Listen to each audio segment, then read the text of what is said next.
ഒരിക്കൽ ജി സുധാകരൻ CPM-ന്റെ പൊതുമരാമത്ത് മന്ത്രിയായിരുന്ന പ്രതിഭാധനനായ എഴുത്തുകാരനും വലിയ പ്രഭാഷകനൊക്കെ ആയിട്ടുള്ള അദ്ദേഹം ഒരിക്കലിനോട് ഒരു സ്വകാര്യ ഇരുത്തത്തിനിടയിൽ അദ്ദേഹം പറഞ്ഞു, നിങ്ങളുടെ ഈ നേതൃത്വത്തെ എനിക്ക് ഓർമ്മയുണ്ട്, ആ സമയത്ത് യൂത്ത് ലീഗ് എനിക്ക് തോന്നുന്നത് സാധിക്കുകയായിരുന്നു എന്നൊരു പ്രസിഡന്റ് എന്ന് തോന്നുന്നു. അദ്ദേഹം യൂത്ത് ലീഗിനെ കുറിച്ച് ഇങ്ങനെ പറഞ്ഞു. യൂത്ത് ലീഗ് എന്നൊക്കെ പറഞ്ഞാൽ ഞങ്ങൾ DYFI-യിലേക്കാണ് പ്രവർത്തിക്കുന്ന കാലത്ത് ഒളിഞ്ഞു വന്ന് യൂത്ത് ലീഗ് നേതാക്കന്മാരുടെ പ്രസംഗം കേട്ടിരുന്ന, അത്രമേൽ പ്രൗഢമായി രാഷ്ട്രീയം പറഞ്ഞിരുന്ന ഒരു സംഘടനയാണ് നിങ്ങളുടെ യൂത്ത് ലീഗ്. എനിക്ക് വലിയ അഭിമാനമുണ്ട് എന്ന് അദ്ദേഹം പറഞ്ഞത് എനിക്ക് ഓർമ്മയുണ്ട്. ഒരു ആവേശ കമ്മിറ്റി അല്ല യൂത്ത് ലീഗ് എന്ന് പറയുന്നത്. നിങ്ങൾക്ക് തികഞ്ഞ സാമൂഹികവും രാഷ്ട്രീയവുമായ അന്തർദേശീയവുമായ കാഴ്ചപ്പാടുകൾ ഉണ്ടായിരിക്കുക എന്നതാണ് ഒരു മിനിമം യൂത്ത് ലീഗുകാരൻ്റെ ഏറ്റവും ചെറിയ ക്വാളിറ്റി എന്ന് പറയുന്നത്. പുതിയ കാലത്ത് അങ്ങനെ ഒരു സാധനം അല്ലാതെ പോകുന്നു എന്നത് ഞാൻ ഒരു ആത്മവിമർശനം എന്ന നിലയ്ക്ക് കൂടെ പറയുകയാണ്. എന്നോട് ഈ അടുത്ത ഒരു സുഹൃത്ത് പറഞ്ഞിട്ടുണ്ട്, ഞാൻ പൊതുവെ ഫേസ്ബുക്ക് ഉപയോഗിക്കാറുണ്ട്, ഇൻസ്റ്റ ഉപയോഗിക്കാറുണ്ട്, ട്വിറ്റർ യൂസ് ചെയ്യാറുണ്ട്. പക്ഷെ അത് എനിക്ക് പറയാനുള്ളത് ഇതിന് വേണ്ടി മാത്രമാണ്. വേറെ ഒരാൾ പറയുന്ന സാധനം ഞാൻ അതിനകത്ത് കേൾക്കാറില്ല. എൻ്റെ സമയം പോവും, എൻ്റെ ധാരണയെ ആക്രമിക്കും, എൻ്റെ കാഴ്ചപ്പാടുകളെ സ്വാധീനിക്കും. ഞാൻ വായിച്ചും അനുഭവിച്ചും എടുത്ത അറിവുകളെ അതില്ലാതെയാക്കുമെന്ന് അദ്ദേഹം എന്നോട് പറഞ്ഞു. ഒരു പരിധിവരെ അത് ശരിയായിരുന്നു എന്ന് എനിക്ക് തോന്നി. ഞാൻ ഈ പുതിയ കാലത്ത് ജീവിക്കുന്ന നിങ്ങളോട് സ്നേഹപൂർവ്വം പറയുന്നത്, എൻ്റെ പിറകിൽ നിങ്ങളോട് സംസാരിക്കാൻ യൂത്ത് ലീഗിൻ്റെ തന്നെ സംസാരിക്കാൻ വലിയ കൂടെ വരെ വന്നിട്ടുണ്ട്. ഞാൻ കുറച്ച് കാര്യങ്ങൾ സംസാരിക്കാം. ഈ പുതിയ കാലത്ത് ഞാൻ പലതവണ പറഞ്ഞുകൊണ്ടിരിക്കുന്നതാണെങ്കിലും വീണ്ടും ഞാൻ ആവർത്തിക്കുകയാണ്. പ്രധാനപ്പെട്ട ഒരു പ്രശ്നം അത് എങ്ങനെയാണ് നിങ്ങൾ ഈ സാമൂഹികമായ ചുറ്റുപാടുകളിൽ ഒരു പൊതുപ്രവർത്തകൻ എന്ന നിലക്ക് ഈ സോഷ്യൽ മീഡിയയെ കൈകാര്യം ചെയ്യേണ്ടതെന്നാണ് പറഞ്ഞത്. മൈക്രോസോഫ്റ്റിൻ്റെ തൻ്റെ ചെയർമാൻ ബിൽ ഗേറ്റ്സ് ആണ്. അദ്ദേഹം പറഞ്ഞൊരു കാര്യമുണ്ട്, നിങ്ങൾ ഈ കാലത്ത് എല്ലാവർക്കും ഒരു വലിയൊരു അഹങ്കാരമുള്ളത് നമ്മുടെ മക്കൾക്ക് പോലുള്ളത് ആരോട് ചോദിക്കേണ്ട കാര്യമില്ല. എനിക്കറിയാം, എല്ലാത്തിനെ കുറിച്ച് എനിക്കറിയാം. എന്തെങ്കിലും ഡൗട്ട് ഉണ്ടെങ്കിൽ അപ്പം തന്നെ ഗൂഗിൾ എടുത്ത് സെർച്ച് ചെയ്ത ഉത്തരം മതി. അതങ്ങനെ അഹങ്കരിക്കേണ്ട കാര്യമില്ല എന്നാണ് ബിൽ ഗേറ്റ്സ് പറയുന്നത്. അത് ഇൻഫർമേഷനാണ്. നിങ്ങൾക്ക് ഗൂഗിൾ തരുന്നത്, ChatGPT തരുന്നത് ഇൻഫർമേഷനാണ്. Information is not a knowledge. Information അറിവല്ല, ഒരു ധാരണ മാത്രമാണ്. ഇവിടുന്ന് കോഴിക്കോടേക്ക് എത്ര കിലോമീറ്റർ ദൂരമുണ്ട് എന്നത് നിങ്ങൾക്ക് എല്ലാവർക്കും അറിയാവുന്ന അറിവാണ്. കോഴിക്കോട് എങ്ങനെ എത്തുന്നു എന്നത്, എന്തിന് എത്തുന്നു എന്നത്, എങ്ങനെയാണ് പോകുന്നത് എന്നത് എല്ലാം നീ ആലോചിച്ചുണ്ടാക്കേണ്ട കാര്യങ്ങൾ. ഒരു വിഷയത്തെ നമ്മൾ കേൾക്കുമ്പോൾ, ഒരു പത്രം വായിക്കുമ്പോൾ നിങ്ങൾക്ക് കിട്ടുന്നത് ഇൻഫർമേഷനാണ്. പക്ഷെ ആ വാർത്തയെ നിങ്ങൾ അപഗ്രഥനം ചെയ്ത് നിങ്ങളുടെ ധാരണകളോട് നിങ്ങൾ ചേർത്ത് വെക്കുമ്പോഴാണ് നിങ്ങളുടെ നോളജ് വർക്കൗട്ട് ആകുന്നത്. Information is not a knowledge. അതുകൊണ്ട് ഈ പുതിയ ഈ സോഷ്യൽ മീഡിയ കാലത്ത് നിങ്ങൾ അങ്ങനെ അഹങ്കരിക്കുന്ന കാര്യമൊന്നുമില്ല. പറയുന്നത് ബിൽ ഗേറ്റ്സ്. രണ്ടാമത്തെ കാര്യം സുപ്രധാനമാണ്. റിലേഷൻ എന്ന് പറയുന്നത് കണക്ഷൻ അല്ല. Connection is not a relation. ഈ കണക്ഷൻ എന്ന് പറയുന്ന സാധനത്തിൽ നമ്മുടെ ചില ആൾക്കാരുണ്ട്. എന്നോട് പറഞ്ഞാൽ ചേട്ടൊക്കെ ചോദിച്ചാലും എൻ്റെ ഫേസ്ബുക്ക് വായിച്ചിരുന്നോ എന്നാണ്. ഞാൻ ചിലരോട് കൂടെ കൂളായിട്ട് സൗകര്യമില്ല എന്ന് പറയുന്നത്, എനിക്ക് വായിക്കാൻ സൗകര്യമില്ല. പറയുന്നതിൽ 1,00,000 ഫോളോവേഴ്സ് ഇരുന്നതാണ്. 1,00,000 ഫോളോവേഴ്സ് എന്നൊക്കെ പറഞ്ഞാൽ ഭയങ്കര അഹങ്കാരമാണ്. അത് ഫോളോവേഴ്സാണ്, കണക്ഷനാണ്. നിങ്ങൾക്ക് കാല് വെച്ച് അതോട് വിളിക്കുമ്പോൾ 1,00,000 ഫോളോവേഴ്സ് വെച്ച് ഒരുത്തം വരില്ല. Connection is not a relation. നിങ്ങൾ ജീവിതത്തിൽ ഉണ്ടാക്കി വെക്കുന്ന സുഹൃബന്ധത്തെയോ നിങ്ങളുടെ ഏറ്റവും അടുത്ത ബന്ധത്തെയോ നിങ്ങൾ ഈ കണക്ഷൻ വെച്ചിട്ട് വിലയിരുത്താൻ ശ്രമിക്കരുത്. ഞാൻ ഭയങ്കരമെന്ന് വരുന്ന സാധനങ്ങൾ വിചാരിക്കരുത്. മൂന്നാമത്തെ സാധനം സുപ്രധാനമാണ്. എന്താണെന്ന് അറിയാമോ? Convenience is not a happiness. Convenience എന്താണെന്നറിയാം? കൺവീനിയൻസ് പറയുന്നത് ഞാനിപ്പോൾ ഈ യോഗത്തിൻ്റെ ഉദ്ഘാടകനായി നിങ്ങളുടെ മുമ്പിൽ നിൽക്കുന്നത് എൻ്റെ ഒരു കൺവീനിയൻസ് ആണ്. കാര്യം എന്താണ്? ഞാൻ മുസ്ലിം ലീഗിൻ്റെ സംസ്ഥാന സെക്രട്ടറി ആയിരുന്നു. അപ്പോൾ അതിൻ്റെ ഒരു അഹങ്കാരത്തിലാണ് ഞാനിപ്പോൾ ഉള്ളത്. ഈ പഞ്ചായത്ത് മെമ്പറാവുക. ഇപ്പൊ നമ്മൾ അടുത്ത കാലത്ത് ഞാൻ പോകുമ്പോൾ കുറച്ച് ആളുകൾ ആയ സാധനമല്ലോ പഞ്ചായത്ത് മെമ്പർ. അതൊരു കൺവീനിയൻസ്. അപ്പൊ അതിനെ ഇപ്പം നമ്മൾ വീട്ടിലിരുന്നിട്ടിപ്പോൾ നമ്മളെ പഴുതലിയൊക്കെ ശ്രദ്ധിച്ചിട്ടില്ല. വീട്ടിലിപ്പോൾ എന്താ പറയുന്നത്, നമ്മളോട് ഇങ്ങനെ ആ ചായ ചോറ് തുടങ്ങിയെങ്കിൽ എൻ്റെ ഷർട്ട് തേച്ച് നമുക്ക് ചോദിച്ചു തന്നെ കേൾക്കുന്ന ആൾക്കാരെയും അങ്ങനെ നിർബന്ധിച്ച് പിടിച്ചിട്ടാണ് ആ മേഖലയിൽ ഒരു വനിത വേണമെന്ന് പറഞ്ഞാൽ സ്ഥാനാർത്ഥിയായി പഞ്ചായത്തിലേക്ക് അങ്ങനെ നിർബന്ധം പിടിച്ചിട്ട് പോവാണ്. ചെന്ന് കയറിപ്പെട്ട സെക്രട്ടറി സാർ ഇരിക്കും. അപ്പോൾ ജീവിതത്തിൽ ആദ്യമായിട്ടാണ് ഒരാൾ ചേർന്ന് വിളിക്കുന്നത്. പിന്നെ 5 കൊല്ലം കഴിഞ്ഞ് അവിടുന്ന് നടക്കണമെങ്കിലുണ്ടാകും ഉത്തരാശിക്ക് നടത്തിയാൽ പിന്നെ ഈ നമ്മളുടെ ശരീരത്തിൽ കയറുന്ന ചില കൺവീനിയൻസ്, പദവികൾ. ഈ പദവികൾ എല്ലാ കാലത്തും ഉണ്ടാവുമെന്ന് വിചാരിക്കരുത്. അത് നാളെ ഇറങ്ങിപ്പോയാൽ നിങ്ങളായിട്ട് അവിടെ ഉണ്ടാവണം. അതേ ബാലൻസ് ഉണ്ടാവുന്നു, ബാക്കി ഉണ്ടാവുന്നു. ഇതിനെ നിങ്ങൾ ആഘോഷിക്കാൻ പോകരുത്. നിങ്ങൾ പഞ്ചായത്ത് മെമ്പറായാൽ, ബ്ലോക്ക് മെമ്പറായാൽ, MLA ആയാൽ, മന്ത്രിയായാൽ, ലീഗിന്റെ ഭാരവാഹിയായാൽ, ജില്ലാ ഭാരവാഹിയായാൽ, സംസ്ഥാന ഭാരവാഹിയായാൽ ഒക്കെ കിട്ടുന്ന ഒരു പദവിയും സൗകര്യങ്ങളൊക്കെ ഉണ്ട്. അത് ആസ്വദിക്കാൻ പോകരുത്, അത് ഹാപ്പിനെസ് ആയിട്ട് എടുക്കരുത്. ആ പദവിയോട് നിങ്ങൾ ചെയ്യുന്ന ഉത്തരവാദിത്ത നിർവഹണത്തെ ഹാപ്പിനെസ് ആയിട്ട് എടുക്കണം. പദവി ആഘോഷിച്ച് അതാണ് ചിലര് ഈ പൊളിറ്റിക്സിൽ നിന്ന് റിട്ടയർ ചെയ്യാൻ പറ്റാതെ പോകുന്ന മാനസികാവസ്ഥയുടെ ഒരു പ്രശ്നം അതാണ്. പൊളിറ്റിക്സ് തന്നെ മരിച്ചോണ്ട് നമ്മൾ വിചാരിച്ചോണ്ട് പ്രശ്നം എന്താ വെച്ചാൽ ഇതല്ലാത്തൊന്നും ചാലിക്കാൻ വയ്യ. അങ്ങനെ ആവരുന്നതാണ്. നിങ്ങൾക്ക് നിങ്ങളുടെ പാരലായിട്ട് നിങ്ങൾ ഉണ്ടാകണം. നിങ്ങൾ ജനുവനായിട്ടുള്ള നിങ്ങൾ. ആ നിങ്ങൾ ഇടക്കിടക്ക് കണ്ണാടിയിൽ നോക്കിയിട്ട് കണ്ടെത്തണം. ഇടക്കിടക്ക് നമ്മൾ നമ്മളിലേക്ക് തിരിഞ്ഞിറങ്ങണം. നമ്മൾ ആരാണ് എന്ന് നമ്മളിങ്ങനെ മനസ്സിലാക്കണം. ഇത്രയേ ഉള്ളൂ എന്നറിയണം. എപ്പോഴും നമുക്കൊരു ഇൻകൺവീനിയൻസ് ഉണ്ടാവണം. എങ്ങനെ സംഗതി ഇന്ന് ഞാൻ സംസാരിച്ചാൽ ശരിയാവുമോ, ഇന്ന് ആ മീറ്റിംഗ് നടത്തിയാൽ ഉഷാറാവുമോ, ഇന്ന് ഞാൻ പോയി ആ പരിപാടി നടത്തിയാൽ കഴിഞ്ഞ പ്രാവശ്യം എത്ര ഭംഗി ഇന്നത്തെ പരിപാടിക്ക് ഉണ്ടാവുമോ, അതൊക്കെ ഒരു അഹങ്കാരമായിട്ട് ഭയങ്കരമാണ്.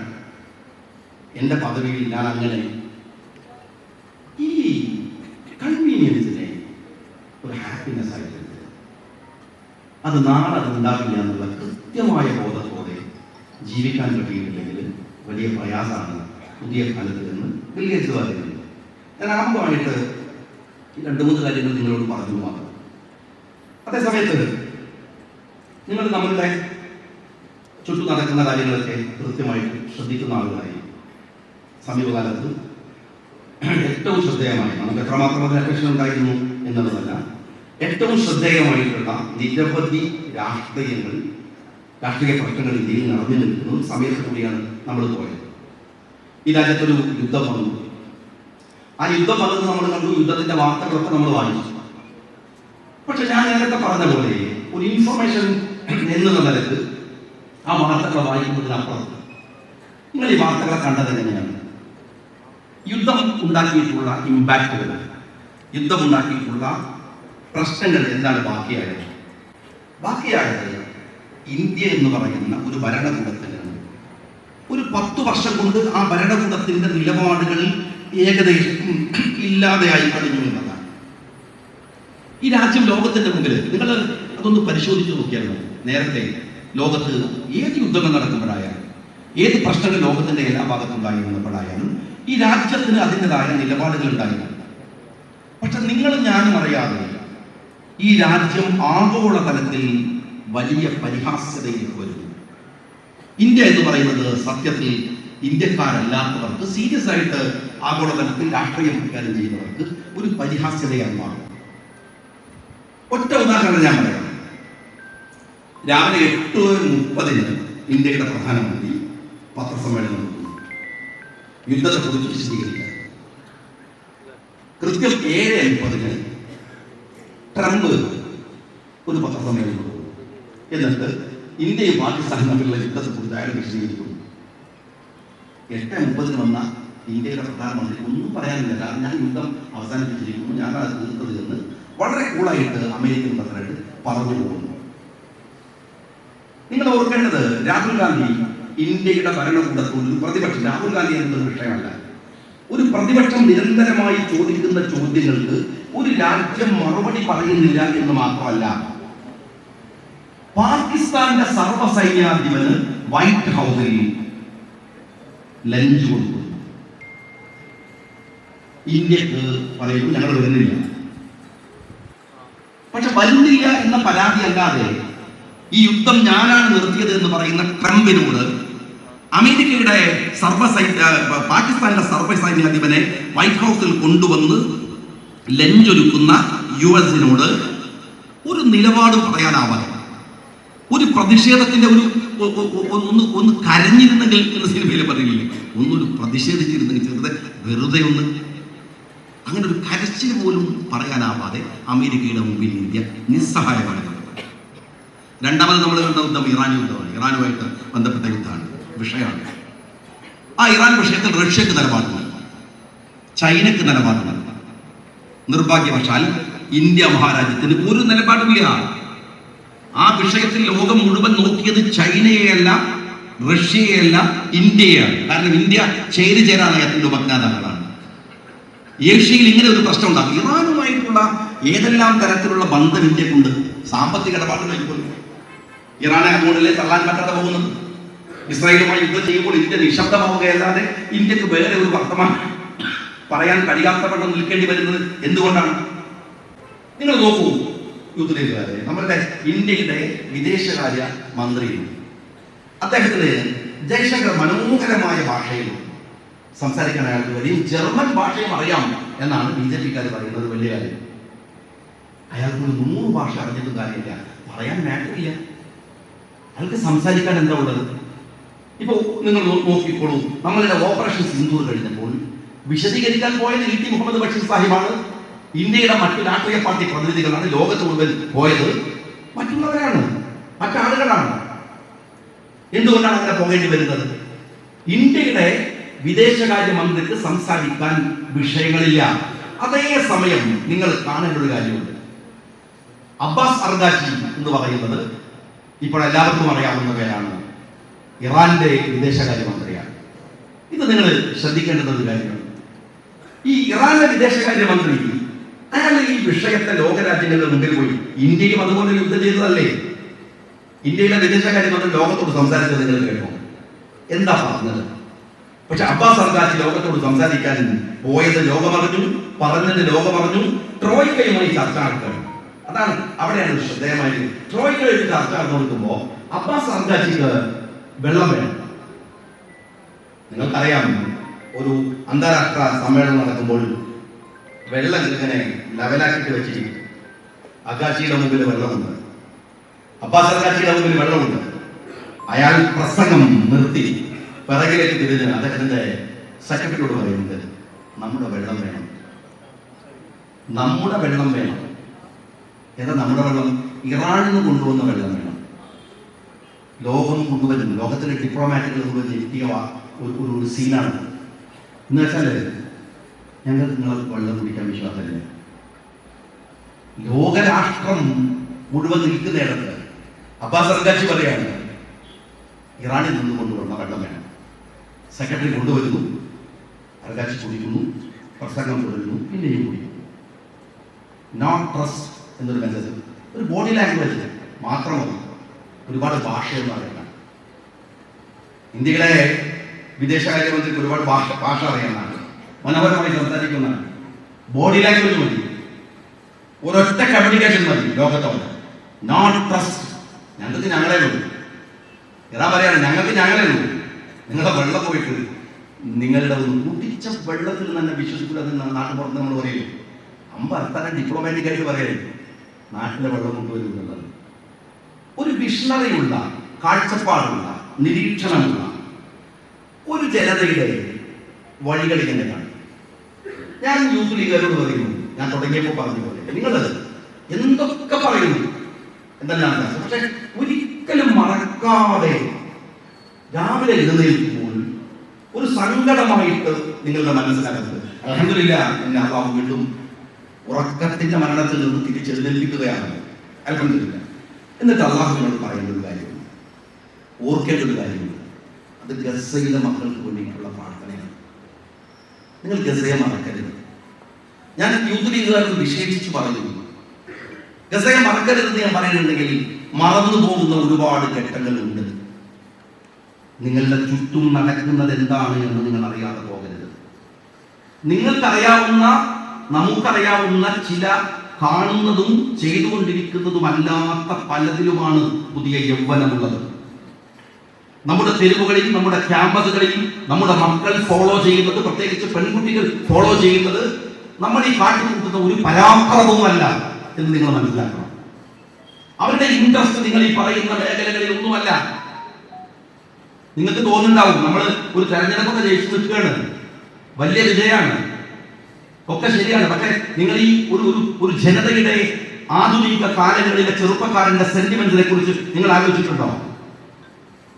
ചെറിയ നഷ്ടങ്ങൾ വിചാരിച്ചിട്ട് മിണ്ടാതിരിക്കുന്ന യൗവനങ്ങളെ നമ്മളിങ്ങനെ കണ്ടുകൊണ്ടിരിക്കുമ്പോഴാണ് എല്ലാം നഷ്ടപ്പെടുമെന്ന് ഉറപ്പായിട്ടും ഭയരഹിതമായി നഷ്ടത്തെ ഓർക്കാതെ എഴുന്നേറ്റ് നിന്ന് സംസാരിക്കുന്ന ഒരു സമൂഹം ഇന്ന് നിങ്ങളുടെ ചുറ്റുമുണ്ട്. കഴിഞ്ഞ ആഴ്ചയിൽ ആ ചെറുപ്പക്കാരൻ മുഴുവൻ സെർച്ച് ചെയ്തത് മാഡലിൻ എന്ന് പറയുന്ന ഒരു കപ്പലിനെ കുറിച്ചാണ്.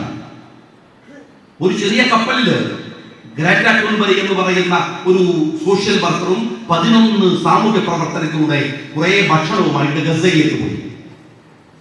അഷത്തോൺ ബോട്ടിൽ വെച്ച് അവരെ അറസ്റ്റ് ചെയ്തു. അവരാ കടലിന്റെ ആർത്തലക്കുന്ന കടലിലൂടെ അവരാ പോകുന്ന സീനുകളുണ്ട്, ആ പോകുന്ന വഴികളിൽ അവർ പാടുന്ന പാട്ടുകളുണ്ട്. ഗസയിലെ മനുഷ്യർക്ക് വേണ്ടി, ഗസയിലെ മനുഷ്യർക്ക് വേണ്ടി അവരാരാണ് എന്ന് നിങ്ങൾ ഓർത്ത് നോക്കിയിട്ടുണ്ടോ?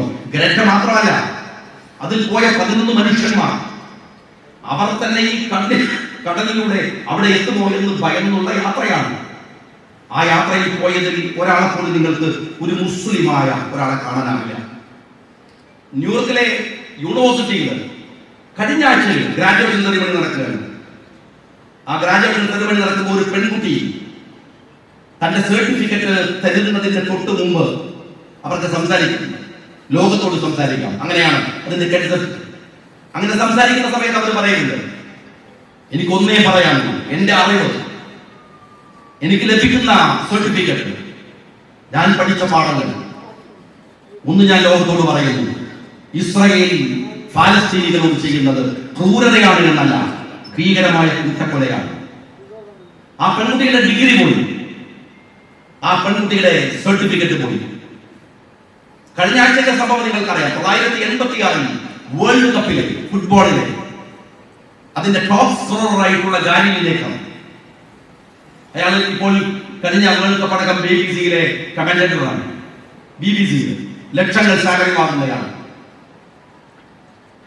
പാലസ്തീനിലെ മനുഷ്യർക്ക് വേണ്ടി സംസാരിച്ചു എന്നതിന്റെ പേരിൽ മാത്രം ഗാനിയിലേക്കറിന്റെ ജോലി പോയി. വാഷിംഗ്ടണില് കഴിഞ്ഞ ആഴ്ചയിൽ മൈക്രോസോഫ്റ്റ് നേരിട്ട് അവരുടെ തൊഴിലാളികളുടെ മീറ്റിംഗ് നടക്കുകയാണ്. ആ മീറ്റിംഗില് അതിന്റെ മൈക്രോസോഫ്റ്റിന്റെ CEO സത്യനാഥന്റെ സംസാരിച്ചുകൊണ്ടിരിക്കുകയാണ്. പുതിയ ലോകത്തുണ്ടാകുന്ന അല്ലെങ്കിൽ മൈക്രോസോഫ്റ്റ് ഇടപെടുന്ന ക്ലൗഡും അതുപോലെ തന്നെ AI-യും ഒക്കെ പുതിയ അതിന്റെ തലങ്ങളെ കുറിച്ച് സംസാരിച്ചു കൊണ്ടിരിക്കുന്ന സമയം നമുക്ക് സങ്കല്പിക്കാനാവില്ല. കോടികൾ ശമ്പളം വാങ്ങുന്ന ചെറുപ്പക്കാർ 2-3 പേർ സത്യനാഥന്റെ മുമ്പിൽ എഴുന്നേറ്റ് നിന്ന്, ഇതൊക്കെ നിൽക്കട്ടെ, നിങ്ങൾ ഇസ്രായേലുമായി ഉണ്ടാക്കുന്ന കരാറുകൾ, അവർ കൊല്ലുന്ന മനുഷ്യരോട് ഞങ്ങൾക്ക് താല്പര്യമുണ്ട്, ആ ജോലി നിൽക്കാൻ ഞങ്ങൾക്ക് താല്പര്യമില്ലെന്ന് പറഞ്ഞ് ലോകം കാണുകയും അവരുടെ മുമ്പിൽ നിന്ന് നടക്കി വന്നു. സത്യനാഥനെ ഒരു നിമിഷം വിറച്ചുപോയി എന്ന് ലോകം പറയുന്നു. കഴിഞ്ഞ ആഴ്ചയിലാണ് ജോർജ് വാഷിംഗ്ടൺ യൂണിവേഴ്സിറ്റിയിൽ സിസിലിയ കൽവർ അറിയാം, ഞാൻ ഈ സർട്ടിഫിക്കറ്റ് വാങ്ങാം, ഞാൻ ഈ ഡിഗ്രി വാങ്ങാം. പക്ഷെ എത്ര വിദ്യാർത്ഥികളെയാണ് നിങ്ങൾ ആ ഫലസ്തീനിൽ കൊന്നു പറഞ്ഞത്? പഠിക്കുന്ന എത്ര കുട്ടികളുടെ മുകളിലാണ് നിങ്ങൾ ബോംബിട്ടത്? ഞാനിത് വാങ്ങണം. ആ മനുഷ്യരെ ഓർത്തു. സിസിലിയക്ക് സർട്ടിഫിക്കറ്റ് കിട്ടിയില്ല, ഡിഗ്രിയും പോയി. എന്റെ പ്രിയപ്പെട്ട സഹോദരന്മാരെ, സഹോദരിമാരെ, നിങ്ങൾ അറിയേണ്ടത് ഈ പറയുന്ന കൂട്ടത്തിൽ ഒരൊറ്റ മുസ്ലിമില്ല. കഴിഞ്ഞ ദിവസങ്ങളിൽ നമ്മുടെ മക്കള്, നിങ്ങളെ വീട്ടിലെ പെൺകുട്ടികളോട് ചോദിക്കുക, അവർ പരിശോധിച്ചതും അവർ കണ്ടതും ഇതൊക്കെയാണ്. ഞാൻ നിങ്ങളോട് ചോദിക്കട്ടെ, സഹ്റാൻ മംദാനിയെ നിങ്ങൾക്ക് അറിയുമല്ലോ. സൊഹ്റാൻ മംദാനിനെ അറിയോ? 33കാരനായ സൊഹ്റാൻ മംദാനിയെ അറിയോ? ഞാൻ ചോദിക്കട്ടെ, അതിനാളുകൾ അറിയുന്നത് ഒന്ന് കൈവന്തി അത്ര നാളാണ് പോരാ. ഈ ആഴ്ചയിലെ ഏറ്റവും ഫ്ലഷറിംഗ് ആയിട്ടുള്ള ഏറ്റവും തിളങ്ങുന്ന ലോകത്തിലെ വ്യക്തി ആരാധന 33കാരനായ സൊഹ്റാൻ മംദാനി. ലോകത്തിൽ ഏറ്റവും കൂടുതൽ ജൂതന്മാർ പാർക്കുന്ന രണ്ടാമത്തെ നഗരമാണ് ന്യൂയോർക്ക്. ആ ന്യൂയോർക്കിന്റെ മേയർ പദവിയിലേക്കുള്ള ഫസ്റ്റ് റൗണ്ടില് മംദാനി ജയിച്ചു. അതുപോലെ ജൂതനവും മംദാനി ജയിച്ചു. രണ്ടാമത്തെ റൗണ്ടിലേക്ക് അയാൾ രക്ഷപ്പെട്ടു വരുമെന്ന് കരുതുന്ന വലിയ വാർത്തകൾ വരുന്നു. റാപ്പറായിരുന്നു അയാൾ, ചെറുപ്പക്കാർ അറിയണം, റാപ്പറായിരുന്നു. അത് നിർത്തി സജീവ രാഷ്ട്രീയത്തിലേക്ക് വന്നു, കൃത്യമായ നിലപാടുകൾ പറഞ്ഞു. അദ്ദേഹത്തോട് ലോകത്തിലെ പ്രഗത്ഭനായിട്ടുള്ള ജേർണലിസ്റ്റ് മെഹദി ഹസൻ ചോദിക്കുന്ന ഒരു ചോദ്യമുണ്ട്. നിങ്ങൾ മേയറായാൽ നരേന്ദ്രമോദി ന്യൂയോർക്ക് വിസിറ്റ് ചെയ്തു എന്ന് വെക്കുക, നിങ്ങൾ നരേന്ദ്രമോദിയുമായി വേദി പങ്കിടുമോ? സഹ്റാന്റെ മറുപടിയുണ്ട്, നരേന്ദ്രമോദി ആരാണെന്ന് നിങ്ങൾക്കറിയുമോ? തിരിച്ചു ചോദ്യമാണ് മെഹദി ഹസനോട്. ആരാണെന്നറിയുമോ? അയാൾ ഗുജറാത്തിൽ വംശഹത്യ നടത്തിയ, കാശ്മീരിൽ മനുഷ്യരെ കൊന്നുതള്ളിയ, നെതന്യാഹുവിനോടൊപ്പം നിൽക്കുന്ന യുദ്ധക്കുറ്റവാളിയാണ്. ഞാൻ ആ വേദിയിൽ ഉണ്ടാവില്ല. രണ്ടാമത്തെ ചോദ്യമുണ്ട്. എന്താ ചോദ്യം എന്നറിയോ? നിങ്ങൾ ന്യൂയോർക്കിന്റെ മേയറായി വന്നാൽ, ഇവിടെ നെതന്യാഹു വന്നാൽ നിങ്ങൾ എന്ത് ചെയ്യും? ലോകം ഞെട്ടിയ മറുപടിയായിരുന്നു, അറസ്റ്റ് ചെയ്യും. ന്യൂയോർക്ക് അന്താരാഷ്ട്ര മനുഷ്യാവകാശ പ്രശ്നങ്ങളെ ആദരിക്കുകയും ബഹുമാനിക്കുകയും നിയമങ്ങളെ പാലിക്കുകയും ചെയ്യുന്ന ഒരു നഗരമാണ്. ഈ നഗരത്തിൽ ആ മനുഷ്യൻ വന്നാൽ നെതന്യാഹുവിനെ ഞാൻ അറസ്റ്റ് ചെയ്യും. 33 വയസ്സുകാരൻ. തീരുന്നില്ല സ്നേഹമുള്ളവരെ. നിങ്ങൾ മനസ്സിലാക്കണം, 4 വോട്ടിന് വേണ്ടിയിട്ട് തടവിക്കൊടുത്തു ശീലമുള്ള രാഷ്ട്രീയ പ്രവർത്തകരും രാഷ്ട്രീയക്കാരും അറിയണം, ഇന്ത്യക്കാരുടെ വോട്ട് കിട്ടേണ്ട സ്ഥലത്ത് ഇന്ത്യക്കാർക്ക് വേണ്ടി മാത്രം മംദാൻ ഉണ്ടാക്കിയിട്ടുള്ള ഒരു വീഡിയോ ഉണ്ട്. ആ വീഡിയോയിൽ മുഴുവൻ വിമർശിക്കുന്നത് നരേന്ദ്രമോദിയാണ്. അയാൾ ഒരു യുദ്ധ കുറ്റവാളിയാണ് എന്നാണ്. ട്രംപ് പറഞ്ഞത് എന്താണെന്നറിയോ? ഇയാളുടെ രൂപം ഭീകരമാണ്, ശബ്ദം ഭയാനകമാണ്, ഇയാൾക്ക് പിന്നിൽ നിൽക്കുന്നവർ വിഡ്ഢികളാണ്. ട്രംപിന് വരെ കളിയിളകിയിരിക്കുകയാണ്. ഒരു ചെറുപ്പക്കാരൻ, അയാൾ പുതിയ കുട്ടികളുടെ ഹരമായി മാറിയിരിക്കുകയാണ്. ചപ്പടാറ്റി റീലുകൾ കൊണ്ടല്ല, നിലപാടുകൾ കൊണ്ട്. 33 വയസ്സുള്ള ഒരു മനുഷ്യൻ കഴിഞ്ഞ ദിവസങ്ങളിൽ ലോകത്തിന്റെ നെറുകയിൽ നിന്ന് മനുഷ്യർക്ക് വേണ്ടി സംസാരിക്കുകയാണ്. മിസൈൽ തകർത്തിട്ട് 60 എണ്ണം വീണുന്നതിന്റെ അർത്ഥം, 600-ൽ 90% തകർത്താൽ 60 എണ്ണം വീണു. 60 എണ്ണം വീണിട്ട് ഇസ്രായേലിന്റെ ഒരു രാഷ്ട്രം എന്ന നിലക്ക് 30 കൊല്ലത്തെ അത് അവരുടെ കൺസ്ട്രക്ഷൻ വൈസിലുള്ള വളർച്ചകൾ മാത്രം നിന്നു എന്ന് പറയുന്നെങ്കിൽ, ഇറാൻ നെഞ്ചു വിരിച്ച് പറയുന്ന കാര്യമുണ്ട്, 6000 മിസൈൽ ബാക്കിയുണ്ട്. 6000 മിസൈൽ ബാക്കിയുണ്ട്, 600 എന്നിട്ട് അവർ പറഞ്ഞൊരു കാര്യം എന്താ? നിങ്ങള് ഇസ്രായേൽ ഇല്ലാതെയാവുമെന്ന് തോന്നുമ്പോഴാണ് US ഇടപെടുന്നത്. നിങ്ങളൊന്ന് സമ്മതിക്കൂ, ഞങ്ങൾ തീർത്തു തരാമെന്നാണ്. ആ ഇറാൻ ചെയ്യുന്നിടത്ത് ഒരു രാഷ്ട്രീയമുണ്ട്. കുട്ടികളുടെ പൈസ എവിടെയാണ്? നിങ്ങൾ സംസാരിക്കുന്ന അല്ലെങ്കിൽ നിങ്ങളുടെ വൃത്തത്തിന്റെ പുറത്തു നിൽക്കുന്ന ചെറുപ്പക്കാർ ഇത് ഫോളോ ചെയ്യുന്നുണ്ട്, അവർ പരിശോധിക്കുന്നുണ്ട്, ഈ യുദ്ധത്തെ അവർ കൃത്യമായിട്ട് വിലയിരുത്തുന്നുണ്ട്. ഇസ്രായേലിൽ കൊണ്ടുപോയിട്ട് നിങ്ങൾ മനസ്സിലാക്കണം, ഇസ്രായേൽ കൊണ്ടുപോയിട്ട് ഇറാൻ ബോംബിടുമ്പോ അറബ് വംശജർ താമസിക്കുന്നിടത്ത് ബോംബിട്ടാൽ ആ ഭരണകൂടത്തിന് പ്രശ്നമല്ല. ഇതേ നിലപാടല്ലേ ഇന്ത്യയുടെ മോദിക്കുള്ളത്? ഇതേ നിലപാട് ഇന്ത്യയുടെ മോദി. ഫാഷിസ്റ്റുകൾക്ക് അത് നെതന്യാഹു ആയാലും മോദി ആയാലും ട്രംപ് ആയാലും ഒക്കെ നിലപാടുകളിൽ വരുന്ന ഒരു കൂട്ടമതാണ്. ഞാൻ അതുകൊണ്ട് പറയുന്നത്, ഞാൻ ആ മേഖലയിലേക്ക് ദീർഘമായി സംസാരിക്കുകയല്ല. നിങ്ങൾ ഗസ്സയെ മറക്കാതിരിക്കുക എന്നത് വിശ്വാസപരമായ നിങ്ങളുടെ ഉത്തരവാദിത്തമാണ്. അതിനെന്താ ചെയ്യാൻ പറ്റാന്നല്ലേ? എന്താ ചെയ്യാൻ പറ്റാത്തത്? നിങ്ങൾ ചെയ്തുകൊണ്ടിരിക്കുന്ന എന്തെല്ലാം കാര്യമുണ്ട്. എത്ര വാട്സാപ്പ് മെസ്സേജുകൾ അയക്കുന്നുണ്ട്, എത്ര റീലുകൾ ഉണ്ടാക്കിയിട്ട് കളിക്കുന്നുണ്ട്, നടക്കുന്നത് ഇരിക്കുന്നത് പോകുന്നത് പലതരത്തിൽ. എത്ര ട്വിറ്റർ, എത്ര ഫേസ്ബുക്ക്, എത്ര ഇൻസ്റ്റ. നിങ്ങൾ സംസാരിച്ചുകൊണ്ടേയിരിക്കണം, എഴുതിക്കൊണ്ടേയിരിക്കണം, നിങ്ങൾ വരച്ചുകൊണ്ടേയിരിക്കണം, പറഞ്ഞുകൊണ്ടേയിരിക്കണം. നിങ്ങൾക്കാകാവുന്നത് തന്റെ കയ്യിൽ വരുന്ന എത്രയോ അത്യധ്വാനം ചെയ്ത് കഷ്ടപ്പെട്ട് സിസ്ലിയ പറയുന്നുണ്ട്, ഞാൻ ബാങ്കിൽ നിന്ന് ലോൺ എടുത്താണ് ന്യൂയോർക്ക് യൂണിവേഴ്സിറ്റിയിൽ പഠിക്കാൻ വന്നത്. തിരിച്ചു പോയിട്ട് എങ്ങനെ അത് അടക്കുമെന്ന് എനിക്കറിയില്ല. പക്ഷേ ഞാൻ ഈ കുട്ടികൾക്ക് വേണ്ടി സംസാരിച്ചിട്ടില്ലെങ്കിൽ ഈ സർട്ടിഫിക്കറ്റ് എന്തിനാണ് എനിക്ക്? എത്ര മനുഷ്യരുണ്ട്, എത്ര ആളുകൾ. ഇന്നത്തെ ലോകത്ത് എന്താ ഉണ്ടായത്? നമുക്ക് ഏതിനോടും പ്രതികരിക്കാൻ ഉള്ള രീതികളുണ്ട്. ആ രീതിയെ എങ്ങനെയാണ് ഗുണപരമായി നമുക്ക് പറ്റാവുന്ന ഇടങ്ങളിലൊക്കെ കൊണ്ടുപോയി ചെയ്യുക എന്ന് പരിശോധിക്കണം. നിങ്ങൾ അതിനു വേണ്ടി ശ്രമിക്കണം. നിങ്ങളുടെ പ്രസംഗിച്ചാൽ എന്താ ഉണ്ടാവുക എന്നൊക്കെ ചോദിക്കുന്ന ആൾക്കാരുണ്ട്. കവിത എഴുതിയപ്പോ എന്താ ഉണ്ടാവുക? നിങ്ങൾ ചിത്രം വരച്ചാൽ എന്താ ഉണ്ടാവുക? മംദാനി ന്യൂയോർക്കിന്റെ തലപ്പത്തേക്ക് വരുമ്പോൾ അയാൾ വേറെ യുദ്ധം ചെയ്തിട്ടൊന്നുമില്ല, ആളുകളെ കൊന്നിട്ടൊന്നുമില്ല. അയാളുടെ കയ്യിൽ ഏറ്റവും മനോഹരമായി കൊണ്ടായിരുന്ന ഭാഷയെ അതിമനോഹരമായി ജനങ്ങളിലേക്ക് കമ്മ്യൂണിക്കേറ്റ് ചെയ്യാൻ അയാൾ സമയം വിനിയോഗിച്ചു എന്ന് മാത്രമേ ഉള്ളൂ. ഞാൻ സഹോദരന്മാരോട് ഒന്ന് രണ്ട് കാര്യം കൂടി പറയട്ടെ. സഹോദരിമാരോട്, നിങ്ങൾ നാട്ടിൽ നടക്കുന്ന സമീപകാലത്തെ പരിണാമങ്ങളെ ഒരു ക്ലീശേ പൊളിറ്റിക്കൽ വിഷനിൽ നിന്ന് മാറി നിന്ന് ആലോചിക്കണം. യൂത്ത് ലീഗുകാർ, നിങ്ങൾ കുട്ടികളോട് സംസാരിക്കണം. നിങ്ങൾ ആളുകളെ യൂത്ത് ലീഗിൽ കൊണ്ടുവരാൻ പുതിയ ഇന്നിപ്പോൾ ശാഖാ കമ്മിറ്റി വരണോ ചെറുക്കള ഭാഗത്ത് നിങ്ങൾ ഇങ്ങനെ വരാനൊക്കെ നിൽക്കുകയാണ്. നിങ്ങൾ എല്ലാ വിഭാഗം ജനങ്ങളോടും സംസാരിക്കണം. അവരോട് കേട്ടുശീലമുള്ള ഒരു ലീഗിലേക്ക് ക്ഷണിക്കാൻ നമ്മൾ പറഞ്ഞുകൊണ്ടേയിരിക്കുന്ന വാക്കുകൾക്കപ്പുറത്തൊക്കെ ലീഗിന് ചെയ്യാവുന്ന ഒരുപാട് മേഖലയുള്ള ഒരു നാട്ടിലെ നമ്മൾ ജീവിക്കുന്നത്. ഒരു കാലത്താണ്, ഒരു സമയത്താണ് ജീവിക്കുന്നത്. നമ്മൾ കേട്ടുവന്ന കുറെ കാര്യങ്ങളിൽ നിന്ന് മുസ്ലിം ലീഗിന്റെ ഡിമാൻഡുകൾ മാറിയിട്ടുണ്ട്. ലീഗിന്റെ ഡിമാൻഡുകൾ മാറിയിട്ടുണ്ട്. അവരോട് മുഴുവൻ എഴുതുന്നത് മുസ്ലിം ലീഗിന്റെ മഹാസമ്മേളനം നടത്തുമ്പോൾ അതിന്റെ ആദ്യത്തെ സമ്മേളനത്തിൽ കാസർഗോഡ് മനസ്സിലാക്കണം. ആദ്യത്തെ സമ്മേളനത്തിൽ സ്വാഗതമല്ല പറഞ്ഞത്,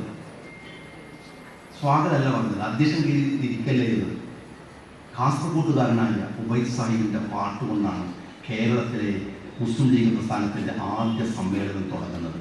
അതേപോലെ ഉബൈദ് സാഹിബ് പാടിയിട്ടാണ്. ഉബൈദ് സാഹിബിന് ശേഷം സാഹിത്യ രംഗത്ത് മലയാളത്തിൽ കാസർഗോഡിന്റെ വർത്തമാനം പറഞ്ഞാൽ, കാസർഗോഡിന്റെ വർത്തമാനം ഇപ്പൊ ഈ യൂട്യൂബും ഇതൊക്കെ വന്നപ്പോൾ ഭയങ്കര രസമാണ്. അതൊരു മാർക്കറ്റിംഗ് സാധനം തന്നെയാണ്. നിങ്ങളെ ഭാഷ തന്നുള്ള ആളുകൾ പെട്ടെന്ന് അങ്ങനെ ആളുകൾക്ക് അബ്സോർവ് ചെയ്യാൻ. നിങ്ങളെ തനി കാസർഗോഡ് വർത്തമാനം എന്ന് പറഞ്ഞാൽ നമ്മളെല്ലാം അന്തിച്ചു പോകും, ശരിയാണ്. പക്ഷേ ഈ കാസർഗോഡ് നിന്ന് മലയാള സാഹിത്യത്തിൽ വന്നിട്ടുള്ള എത്ര എഴുത്തുകൾ, എത്ര മുസ്ലിം എഴുത്തുകാർ, എത്ര പേർ, പുതിയ എത്ര പേര് നിങ്ങൾ യൂത്ത് ലീഗുമായി ബന്ധപ്പെട്ട് എഴുതുന്നവരുണ്ട്, പറയുന്നവരുണ്ട്. കവിത, സിനിമ, നാടകം, ചിത്രരചന, നോവൽ, സാഹിത്യം, എത്ര പേരുണ്ട് നിങ്ങൾ പരിശോധിച്ചിട്ടില്ല. നിങ്ങളോട് സംസാരിച്ചാൽ വേറെ ഒരുപാട് കാര്യങ്ങൾ അവർക്ക് കമ്മ്യൂണിക്കേറ്റ് ചെയ്തിരിക്കാൻ പറ്റുന്ന ഇടമാണ് യൂത്ത് ലീഗിന്റെ സർക്കിൾ എന്ന് അവർക്ക് തോന്നുന്നു.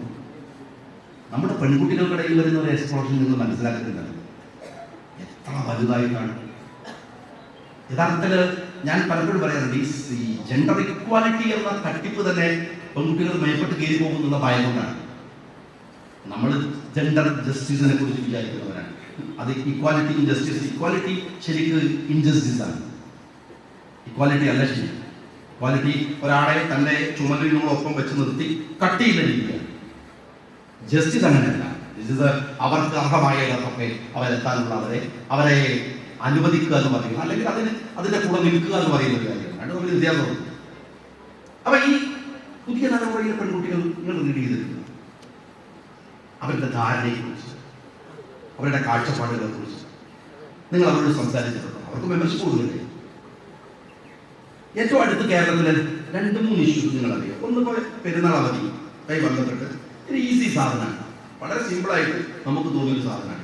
കുറെ ദീർഘമായിട്ട് പറയണമെന്ന് പറയുന്നില്ല, സിമ്പിളായിട്ട് 2 കാര്യം മാത്രം പറയാം, ബാക്കി നിങ്ങൾ മനസ്സിലാക്കുന്നതുകൊണ്ട്. പെരുന്നാൾ അവധി വന്നപ്പോൾ നിലമ്പൂരിലെ തെരഞ്ഞെടുപ്പിന്റെ തിരക്കിലാണ്. നമ്മുടെ വലിയ പെരുന്നാളിന് നമുക്കറിയാം, ചെറിയ പെരുന്നാളിന് അവിടെ ഈ ടെൻഷൻ വരില്ല. മാസപ്പക്കാണ് നോമ്പ് ഒരു 30 കിട്ടിയാൽ നമ്മൾ നാളെ പെരുന്നാളെന്നായി, അല്ലെങ്കിൽ നമ്മൾ ടെൻഷനാണ്. അപ്പൊ അങ്ങനെ ഇറച്ചി വാങ്ങണം പോണ്ടേ എന്നുള്ളൊരു കൺഫ്യൂഷനൊക്കെ അങ്ങോട്ടും ഇങ്ങോട്ടും വൈകി നിൽക്കുന്ന ഒരു സമയമാണ്. പക്ഷെ വലിയ പെരുന്നാളല്ലല്ലോ. പെരുന്നാൾ നേരത്തെ തീരുമാനിക്കും, നേരത്തെ അറിയും, നേരത്തെ ഡ്രസ്സൊക്കെ വാങ്ങും. ഇന്ന ദിവസമാണ് പെരുന്നാൾ ഡിക്ലെയർ ചെയ്യും. ആ പെരുന്നാൾ ദിവസം രാവിലെ കണ്ടിട്ടുണ്ട് സെൻട്രൽ ഗവൺമെന്റ് അവധി പ്രഖ്യാപിച്ചു. രാവിലെ മുഖ്യമന്ത്രി പറയുകയാണ് ഇന്ന് അവധിയില്ല. അവധിയില്ല എന്ന് പറഞ്ഞാൽ മുസ്ലിം സമുദായം അടക്കാൻ അങ്ങോട്ട് ഇറങ്ങലാണല്ലോ. അവധി വേണം, ഭയങ്കര ബഹളമായി എല്ലാവരും ഇറങ്ങി പുറപ്പെട്ടു. വൈകുന്നേരം മുഖ്യമന്ത്രി പറഞ്ഞു അവധി പ്രഖ്യാപിച്ചു. അവധി നേരത്തെ ഇല്ല, മൂപ്പർക്ക് ഇല്ലെന്ന് പറഞ്ഞു. വൈകുന്നേരം പറഞ്ഞു അവധി പ്രഖ്യാപിച്ചു. അത് അവിടെ തീർന്നല്ലോ, തീർന്നില്ല. നിങ്ങൾ ഫോളോ ചെയ്യുന്നത് അപ്പോൾ നമ്മളെല്ലാം പെരുന്നാളിൻ്റെ തിരക്കായി ഫോട്ടോ രണ്ടാമത് എന്താ സോഷ്യൽ മീഡിയ വന്നറിയാം. രണ്ടാമത് വന്നത് കണ്ടോ, മൊയ്യാമാരടങ്ങിയപ്പോൾ മുഖ്യമന്ത്രി കൊടുത്തു, മാപ്പിളാരടങ്ങിയപ്പോൾ മുഖ്യമന്ത്രി കൊടുത്തു, മറ്റൊരടങ്ങിയപ്പോൾ വരും കൊടുത്തു. എന്തിനാണിത്? എന്തിനാ കാരണം ഉണ്ടാക്കുന്നത്? എന്തിനാ കാരണം ഉണ്ടാക്കുന്നത്? ഇതിന്റെ ഇപ്പോൾ ഏറ്റവും അവസാനം വന്നതിന് രണ്ടാമത്തെ കാര്യം ഞാൻ പറയാം. സുംബ ഡാൻസ് മനസ്സിൽ വലിയ വിവാദം വിഷ്ണു ഇന്നലെ കഴിഞ്ഞ് വമ്പിച്ച പറഞ്ഞു. ലീഗ് അങ്ങനെ പറഞ്ഞു, യൂത്ത് ലീഗ് അങ്ങനെ പറഞ്ഞു, ഫാത്തിമ താലി അങ്ങനെ പറഞ്ഞു, മറ്റവരിങ്ങനെ പറഞ്ഞു. എൻ്റെ അടുത്ത് വന്നിട്ട് മാതൃമിക്കാരെ ചോദിച്ചു സുംബ ഡാൻസുമായി ബന്ധപ്പെട്ട് എന്താ നിങ്ങളുടെ അഭിപ്രായം? ഞാൻ മാത്രമേ പറഞ്ഞു ഇപ്പോഴത്തെ ഒരു പ്രശ്നം അധ്യായ പ്രശ്നം തുടങ്ങുകയാണ്. കേരളത്തിലെ അക്കാഡമിക് നിലവാരത്തെ കുറിച്ചുള്ള നിങ്ങളുടെ അഭിപ്രായം എന്താണ്? കേരളത്തിലെ ഒരു യൂണിവേഴ്സിറ്റിയിലും വൈസ് ചാൻസലർ ഇല്ല, എല്ലായിടത്തും വൈസ് ചാൻസലറുടെ ചാർജാണ്. എല്ലാ യൂണിവേഴ്സിറ്റികളുടെയും കോഴ്സുകൾ നൂറുകണക്കിന് കോഴ്സുകൾ നിർത്തിയിരിക്കുന്നു. ആ കോഴ്സുകൾ പോലും ചേരാൻ കുട്ടികൾ തയ്യാറില്ല. കേരളത്തിലെ സിലബസ് പരിഷ്കരണം എന്നുവെച്ചാൽ ഈ നമ്മളുടെ കുട്ടികൾ +2 കമ്പ്യൂട്ടർ സയൻസിന്റെ സിലബസിൽ എന്താ പറയുന്നത്? 2020 4G വരുന്നതാണ്. 2020 നമ്മളിപ്പോ 2026 ലാസ്റ്റിലാണ് സാറ്റലൈറ്റ് ഇന്റർനെറ്റ് തുടങ്ങി കാര്യങ്ങൾ. അപ്പൊ പറയാണ് ആ സിലബസ് പരിഷ്കരിച്ചിട്ടില്ല. 10ാം ക്ലാസ് കഴിഞ്ഞ കുട്ടിക്ക് ചേരാൻ +2 കോഴ്സ് ഒരു പറ്റിയ കോഴ്സ് കിട്ടുന്നില്ല, ഒന്ന് ചേരാൻ സ്കൂളില്ല. +2 കഴിഞ്ഞ കുട്ടികളോ ഇവിടുത്തെ യൂണിവേഴ്സിറ്റിയിൽ മുഴുവൻ ഡിഗ്രി ഉണ്ട്, പക്ഷെ ഒറ്റ കുട്ടി ചേരാൻ ചെയ്യാറില്ല. എങ്ങനെയെങ്കിലും അതിർത്തി കടന്ന് കർണാടകയിലേക്ക് പോയിട്ട് അവൻ പിന്നെ +2 ശേഷം ചേരാണ്, നാട് വിടുകയാണ്. പൊതുവിദ്യാലയത്തിലെ കുട്ടികൾ എന്താ കുറഞ്ഞത് എന്ന് വിദ്യാഭ്യാസ മന്ത്രിയോട് ചോദിച്ചപ്പോൾ മൂപ്പർ പറയാണ് പൊതുവിദ്യാലയത്തിലെ കുട്ടികൾ കലയാൻ കാരണം ജനനനിരക്ക് കുറഞ്ഞതാണ്. എന്നാൽ ഞാൻ ചോദിക്കുന്നത് ഈ കഴിഞ്ഞ ഈ 2-3 വർഷത്തിനിടയിൽ മാത്രം CBSEയിലേക്ക് എത്ര കുട്ടികൾ പോയി എന്ന്, എന്തുകൊണ്ട് ഇത്ര കുട്ടികൾ പൊതുവിദ്യാലയത്തെ ഒഴിവാക്കി CBSE തെരഞ്ഞെടുത്തു എന്നതിന് ഇവർക്ക് ഉത്തരവില്ല. വിദ്യാഭ്യാസ മന്ത്രി ഈ അധ്യയന വർഷം വന്നപ്പോൾ പറഞ്ഞു നമ്മുടെ സ്കൂളിലെ ഉച്ചക്കഴിഞ്ഞ ഏർപ്പാടൊക്കെ നിർത്താൻ പോവാണ്, ബിരിയാണി മുതൽ പുലാവ് വരെ തരാം. അപ്പൊ പ്രധാന അധ്യയനം ചോദിക്കുകയാണ് കൊടുത്ത കഞ്ഞിന്റെ പൈസ എവിടെയാണ്? കൊടുത്ത കഞ്ഞിന്റെ പൈസ ഇല്ല, വരാനുള്ള പുലാവിന്റെ പൈസ ഇല്ല, ശിവകുട്ടിന്റെ വളായി മാത്രമാണ്. ഇതിനെ കുറിച്ച് നിങ്ങൾക്ക് എന്താ അഭിപ്രായം? ഒരു വർത്താനം ഡിസ്കഷൻ ഇല്ല, ഒരു ചാനൽ ചർച്ചയില്ല, ഒരു ഏർപ്പാടുമില്ല. അപ്പൊ സുംബ ഡാൻസ് കണ്ടപ്പോൾ ഞാൻ അതിനെക്കുറിച്ച് ഡീറ്റെയിൽ പഠിക്കാനൊന്നും പോയില്ല. കാരണം ഞാൻ ഒരു സുംബ ഡാൻസ് നേരിട്ട് കണ്ടതാണ്. ശിവകുട്ടി തന്നെ നിയമസഭയിൽ നടത്തുന്നത്. ഞാൻ താഴെ എന്റെ തലിന്റെ മുകളിൽ കൂടിയാണ് പിന്നെ ഡാൻസ് പോയത്. ആ ഡാൻസ് വളരെ ഭീകരമായിരുന്നു. ഞാൻ താഴെ ആയതുകൊണ്ട് ഞാൻ കണ്ടതാണ്. അപ്പൊ ഞാൻ പറയുന്നത് എന്താണെന്ന് വെച്ചാൽ എന്റെ ആ ഓർമ്മയിൽ ഞാൻ എന്താ വെച്ചാൽ ഈ ഡാൻസിനെ കുറിച്ച് സംസാരിക്കാൻ പോയില്ല. പക്ഷെ ഞാൻ ചോദിക്കുന്നത് ഈ വിഷയം വന്നപ്പോ എനിക്ക് എന്നെ അത്ഭുതപ്പെടുത്തിയ ഒരു കാര്യം തരുന്നത് എന്താണ് മുസ്ലിം ആളുകൾ ഇതിനെക്കുറിച്ച് അഭിപ്രായം? അപ്പൊ മുസ്ലിം സാംസ്കാരിക പ്രവർത്തകന്മാർ വന്നിട്ട് അതിനിശ്ചിതമായി എന്ത് മൊയിലാക്കന്മാർ, എന്ത് പണ്ഡിതന്മാർ, എന്ത് തേങ്ങാപ്പെടാൻ ഓരോരോ മതത്തിലുള്ള തിരക്കിൽ അവ വന്നിട്ട് എഴുത്തുകാർ, രാഷ്ട്രീയക്കാർ എല്ലാവരും വന്നിട്ട് ഇതിനെ തള്ളി പറഞ്ഞു കൊടുക്കുകയാണ്. കാരണം മുസ്ലിം സമുദായം മൊത്തത്തിൽ പ്രതികരണപ്പെട്ടിട്ടുണ്ട്. മുസ്ലിം സമുദായത്തിലെ എഴുത്തുകാർ വരണം, സാംസ്കാരിക നായകന്മാർ വരണം, സാഹിത്യകാരന്മാർ വരണം, രാഷ്ട്രീയക്കാർ വരണം, വിദ്യാർത്ഥികൾ വരണം, എല്ലാവരും വന്നിരിക്കണം. കാരണം എന്താണ്? മറുപടി നമ്മളെല്ലാവരും ഒരുമിച്ച് പറയണം. ഞാൻ ഒറ്റ കാര്യം ചോദിക്കട്ടെ, PC ജോർജ് പേരെന്നെ അറിയാൻ പാടില്ല, മഹാവൃത്തികെട്ട തോന്നിയാസം പറഞ്ഞു. ഏതെങ്കിലും ഒരാൾ ജോർജ് എൻ്റെ മകൻ ഷോൺ ജോർജിനോട് ഒന്ന് മറുപടി പറയുന്നവരെ പറഞ്ഞിട്ടില്ല. കേരളത്തിലെ ക്രിസ്ത്യൻ സമുദായത്തിന് യാതൊരു ടെൻഷനില്ല. ഏതൊരു ഭ്രാന്തൻ എന്തോ പറഞ്ഞു എന്നാൽ ഒരു കൂടെ ഒരു മറുപടി പറയണ്ട.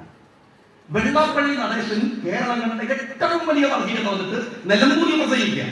നിലമ്പൂരിൽ പ്രസംഗിച്ച് വെള്ളാപ്പള്ളിക്ക് പോകാം. SNDPക്കാരെന്താ പറയുന്നത്? എന്താണ് ഈഴവന്മാരെന്താ പറയുന്നത്? ഹിന്ദുക്കൾ എന്താണ് പറയുന്നത് വരെ ചോദ്യമില്ല. ആ ചോദ്യവും വർത്താനും എതിർപ്പൊക്കെ വെള്ളാപ്പള്ളിയിൽ തീർന്നു.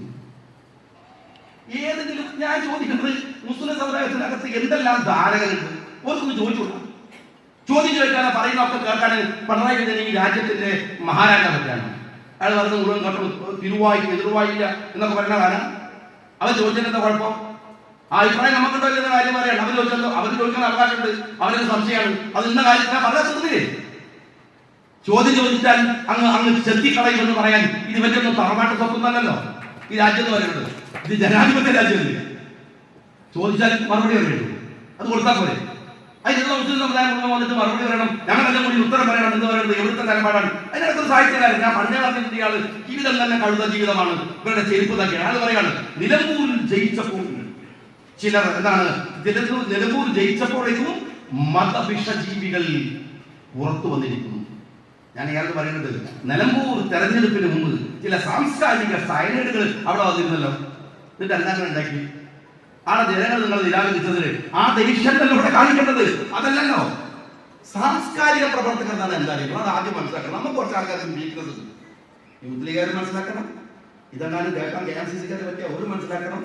ഇതിനൊക്കെ കൊണ്ടുപോയിട്ട് ആദരിച്ചു കൊണ്ട് ഇരുത്തുന്നതിന് മുമ്പ് കൊണ്ടുവരുന്നവന്റെ യോഗ്യത വളരെ തീരുമാനം പറയുന്നത്. ഈ അധികാരി വർഗത്തിന്റെ ചെരുപ്പ് കഴുകി വെള്ളം കുടിക്കുന്നവനല്ല സാംസ്കാരിക നായകൻ. അവൻ ഏത് കോണത്തിലെ പുസ്തകം എഴുതിയാണ് മനസ്സിലായത്? ലോകത്ത് സാംസ്കാരിക നായകൻ എന്നാണ് എന്താ പറയുന്നത്? അയാൾ എപ്പോഴും ഭരണകൂടത്തിനെതിരെ ജനങ്ങൾക്കൊപ്പം നിൽക്കുന്ന കോൺഷ്യസ് കീപ്പേഴ്സ് എന്നാ പറയാ. കോൺഷ്യസ് കീപ്പേഴ്സ് ആണ് ജനങ്ങളുടെ വിഷമങ്ങളെ, പ്രയാസങ്ങളെ തന്റെ പേരയിലൂടെ, തന്റെ പ്രസംഗത്തിലൂടെ, തന്റെ എഴുത്തിലൂടെ, തന്റെ സിനിമയിലൂടെ, തന്റെ നാടകങ്ങളിലൂടെ ഇങ്ങനെ നിരന്തരം പറഞ്ഞുകൊണ്ടിരിക്കുന്നതാണ് കോൺഷ്യസ് കീപ്പേഴ്സ് എന്ന് അവരെ കുറിച്ച് പറയാം. അതാ സാംസ്കാരിക നായകന്മാർ. അവരെ ഭരണകൂടത്തിന്റെ പേടിയാണ്.